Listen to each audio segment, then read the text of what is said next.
Para el desarrollo del tema, yo me referí a la evaluación laboral a través de la norma 035 de la norma oficial mexicana de México. Perdón, norma oficial mexicana, yo le he dicho, estoy redundando con lo México. Bueno, cuyo objetivo es establecer elementos para identificar, analizar y prevenir los factores de riesgo psicosocial, así como para promover una forma organizacional adecuada, ¿no?, de cómo vamos a desarrollar el trabajo, cómo los trabajadores deben desarrollar el trabajo. Las definiciones que encontramos aquí para hablar de este tema son el acontecimiento traumático severo, es aquel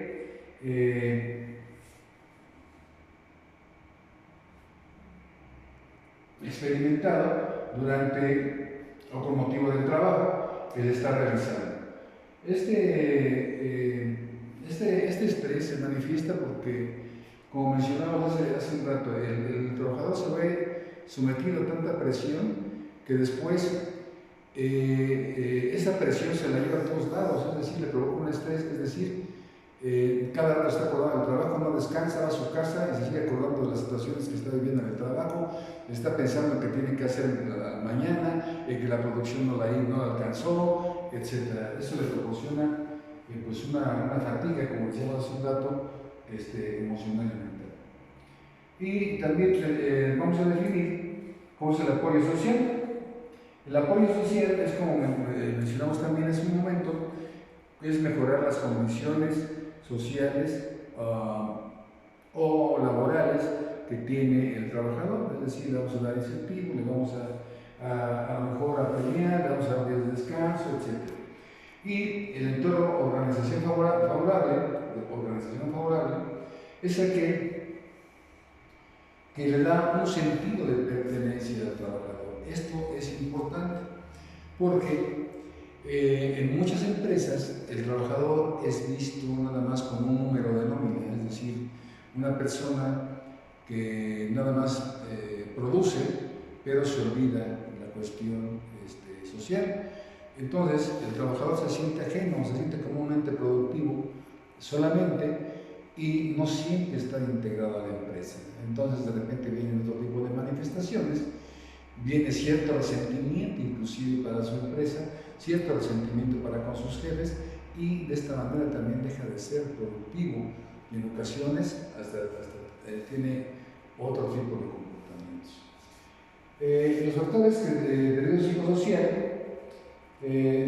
nos provocan, como decíamos, trastornos de ansiedad, el sueño, la vigilia y el estrés y la adaptación se ven comprometidos. ¿Okay? Y viene, por ejemplo, también la violencia laboral, que se debe al hostigamiento y al maltrato, lo que ahorita comentaba, que de repente ahí vienen unas actitudes de parte del trabajador al sentir toda esta presión.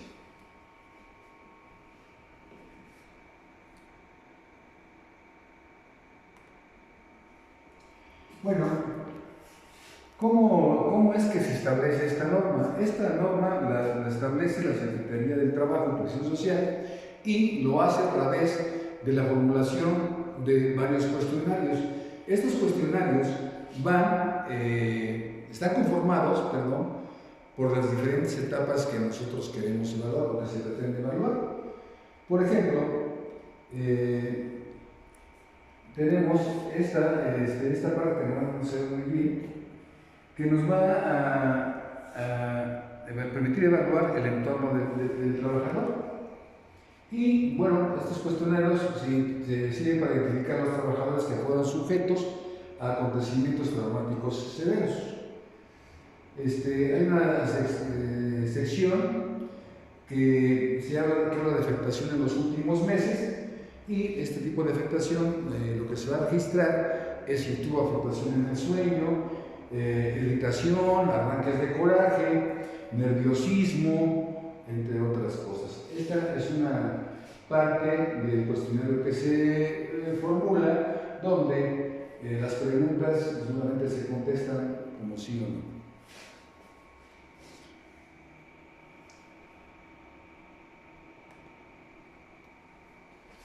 Después tenemos otra parte del cuestionario que nos sirve para identificar los factores de riesgo psicosocial en los centros de trabajo. Y aquí, por ejemplo, las preguntas de la 14 a la 17 se refieren al tiempo destinado al trabajo y las responsabilidades familiares.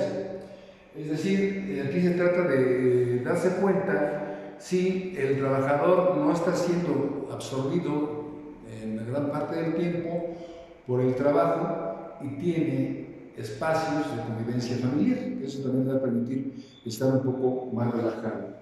Después vienen las preguntas de la 18 a la 22, que son decisiones que pueden tomar en su trabajo. Es decir, hasta qué punto los trabajadores tienen cierta autonomía. Es decir, hasta qué punto ellos pueden decidir qué hacer, qué no hacer, en qué momento hacerlo, cierta apertura para el desarrollo de su trabajo.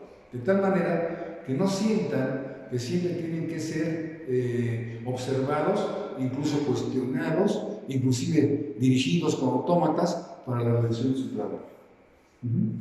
Ya las preguntas 23 y 27 se refieren a la capacitación y la formación que recibe sobre el trabajo.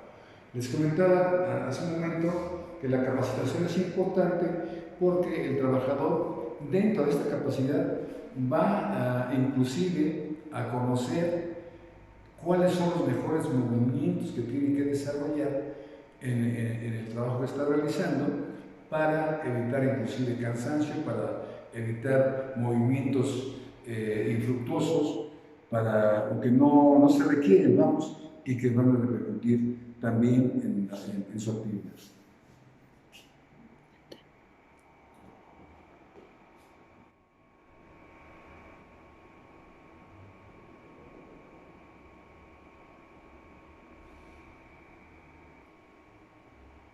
Como podemos ver en los cuestionarios, vamos recabando la información, se va registrando y después después de ese registro vamos a analizar los resultados.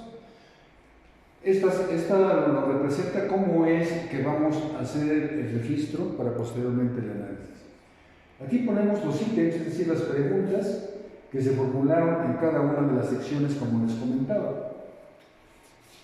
Entonces, aquí tenemos lo que serían los reactivos, siempre, casi siempre, algunas veces, casi nunca y nunca. Nos está dando aquí una serie de números que nos va a determinar el número de trabajadores que se reportaron como siempre, el número de que se reportó como casi siempre, etc. ¿no? Posteriormente, tenemos una escala para que nos ayude a realizar el análisis. Es decir, nos dice, por ejemplo, que si el puntaje es mayor o igual a 20, vamos, tiene cierta situación, si es igual o mayor de 30, tiene otra situación, etc. ¿no? Y esa es la manera en que vamos nosotros ya clasificando nuestros resultados para poder dar una valoración final.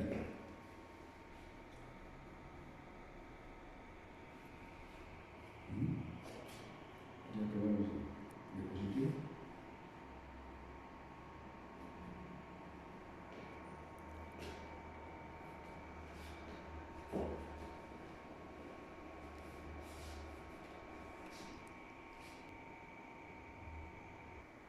Y bueno, después pasamos ya, les decía, con todo el registro de los datos y su análisis, bueno, pues nos va a llevar a tener el nivel de riesgo.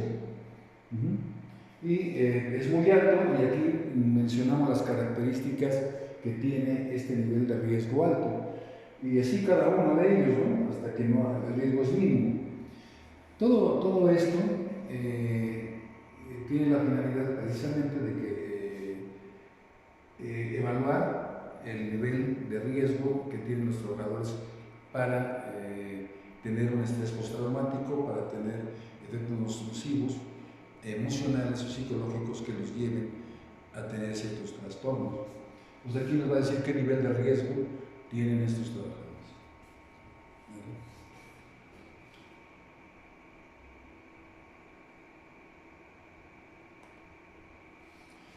Finalmente, bueno, yo quise poner como ejemplo esto porque es una situación actual y que nos enmarca muy bien o nos pone de manera muy clara cuál es la manera que funcionan los registros conductuales o su análisis también, ¿no? Entonces, el análisis de los registros conductuales. Entonces, esa es una situación real que se ha dado ahora en México, precisamente dadas las situaciones que los trabajadores estaban viviendo en sus entornos laborales. La idea es que los empleadores puedan apoyar y ayudar a sus trabajadores cuando tengan ciertas situaciones, poderlos mandar con tiempo hacia un profesional de la salud, que puede ser el médico, puede ser el psicólogo, para que los ayuden a superar estas cosas. Además, para que se den cuenta cuáles son las condiciones laborales del trabajador que también le provocan o tienen ciertas situaciones o tienen ciertas consecuencias también en su entorno familiar, en el entorno social, etc. Para que de alguna manera esto sea corregido y entonces podemos pensar que el trabajador se sienta más cómodo, más contento en el sitio donde trabaja, pero además también pueda relacionarse de mejor manera con su familia y con su entorno social. Aquí tenemos el ciclo de vida de un trabajo, nada más para finalizar, y lo determina muy claramente cómo si en el trabajo nosotros no lo hacemos cada vez más llamativo, por decirlo de alguna manera, o no lo hacemos más motivante, como si no lo hacemos más accesible, más agradable hacia los trabajadores, bueno, pues llevamos un tiempo que se explota, como lo hemos venido diciendo, que colapsa el trabajador, y empiezan que el trabajador tiene como su luna de miel, llega a su trabajo, está muy contento porque está iniciando su trabajo, porque ya está trabajando, y bueno, pues realmente lo disfruta, ¿no? Y luego llega el proceso del aprendizaje, donde también de alguna manera no se siente tan mal porque está aprendiendo la manera en que va a desarrollar su trabajo, pero en la medida que va aprendiendo, también pues va teniendo cierta presión o tan alta presión que los lleva bueno, a ir cambiando un poco su manera de ver las cosas. Pero primero lo que hace es decir que con lo que aprendió y como está muy cómodo, o sea, sigue como podríamos decir una especie de nube rosa, donde piensa que todo está bien, y luego empieza a tener dudas con respecto a si está bien o no está bien, si se siente cómodo o no se siente cómodo con respecto al trabajo, empieza a dudar inclusive de si es capaz o no, porque pues cada rato le exigen y le llaman la atención, etc., ¿no? ¿Por qué? Porque está teniendo ciertos descuidos, algunos de ellos involuntarios, en el desarrollo de su trabajo. Entonces, a través de esto, empieza de llamar la atención, etc., empieza a tener una falta de motivación. Esta falta de motivación lo lleva también ya a estados depresivos, donde ya no quiere hacer mucho. Y bueno, llega a un estado de burnout, que es decir, donde ya colapsa, donde ya está quemado, ya se quemó el trabajador, ya colapsó, entonces ya está en un estado casi al borde de, pues, no quisiera decir de la locura, pero al borde de un trastorno prácticamente, ¿no? Entonces, bueno, pues este es el ciclo de vida de un trabajo, hasta mi participación. Nada más les comento que de acuerdo a las indicaciones la vamos a enviar al grupo por WhatsApp. Muchas gracias.